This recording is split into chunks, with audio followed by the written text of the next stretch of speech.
থাকলাম, সূরা কাহাফ পড়তে থাকলাম। সূরা কাহাফটা খুবই গুরুত্বপূর্ণ জুমার দিনে।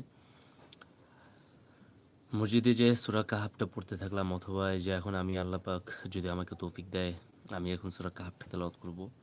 আপনারা যারা দেখতেছেন, যারা শুনতেছেন, আল্লাহ পাক সবার উপর রহমত নাজিল করুক, আমিন। আর যারা এখন শুনতে পারতেছেন না, মসজিদে যেয়ে অবশ্যই সূরা কাহাফের 10টা আয়াত, অন্ততপক্ষে প্রথম 10 আয়াত পড়ে নেবেন। প্রথম 10 আয়াত আল্লাহ পাকের উপর যারা পড়তে পারেন অথবা সময়ের অভাবের কারণে পড়া সম্ভব হয় না, নিম্নে 10 আয়াত পড়ে নেবেন। আর পুরা সূরাটা যদি পড়তে পারেন তাহলে তো আলহামদুলিল্লাহ, পড়তে না পারেন যদি শুনতে পারেন তাও আলহামদুলিল্লাহ। কারণ সূরা কাহাফটা হচ্ছে জুমার দিনের জন্য, মুসলমানদের জন্য খুবই গুরুত্বপূর্ণ। কারণ এই জুমার দিনে যারা সূরা কাহাফ পড়বে এবং শুনবে, আল্লাহ পাক